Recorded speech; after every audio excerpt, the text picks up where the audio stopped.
Kapin 1,000 ka pamilya gikan sa 5 ka mga barangay sa lungsod sa Tagoloan, Lanao del Norte ang nakadawat og social ug health services gikan sa nagkalain-laing ahensya sa gobyerno atol sa gipahigayong bagong Pilipinas Information and Serbisyo Caravan nitong Oktubre 30 ning tuiga sa barangay Quiazar. Dakong tabang ang mga serbisyo alang sa mga residente ilabi pa nga usa kini ka 5th class municipality og nanginahanglan gayud og hinabang.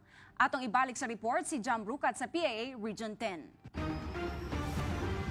Nagpanon sa lain-laing mga booth sa gobyerno aron makadawat sa nagkadaiyang mga serbisyo ang libuan ka mga residente sa Taguluan, Lanao del Norte ni atong Oktubre 30 ning tuiga ato sa gipahigayong bagong Pilipinas Information and Serbisyo Caravan sa Barangay Quiazar. Lakip sa gilinyahan nga serbisyo sa lugar mao ang panglawas o medical services. Nagkalain-laing residente ang nagparehistro isip miyembro sa PhilHealth, samtang ang uban naka-avail sa libreng tambal o libreng laboratory check-up.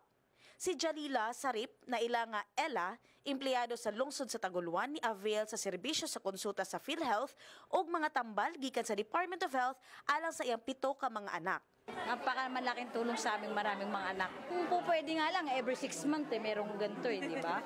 Kasi talaga actually yung karamihan talaga na taga-Taguluan is wala. As in pobre. Walang kakayahan pumunta sa mga ospital kasi ang center kasi medyo malayo Malayo ang center namin sa munisipyo. Then minsan kulang pa sa gamot. Kasi may mga gamot din na inireseta ng mga doktor, wala. Hindi katulad pagkaraban, as in lahat, meron. Walang makakauwi na hindi nakakuha ng gamot. As in talagang lahat makukuha. Gawas sa libreng konsultasyon, ang Provincial Health Office sa Lanao del Norte o Philippine Army naghatag usab og libreng dental check-up og tuli.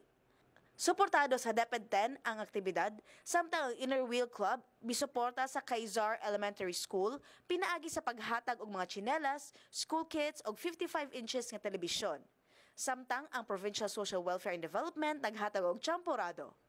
Ang BJMP naghatag og lugaw para sa komunidad, upat ka wheelchair ang gitakdang ipang-apod-apod usab sa maong dapit.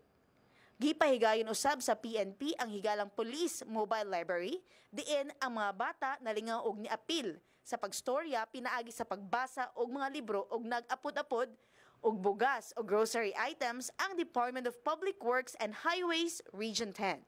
Kami po ay nagpapasalamat po sa ating ehensya ng galing provincial government sa local government.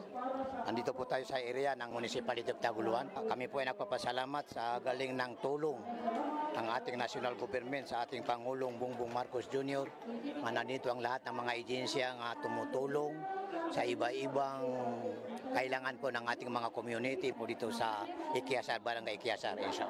Malaking tulong po ito sa amin po, sa community ng Municipality of Taguluan. Ang Taguluan o sa 5th class municipality.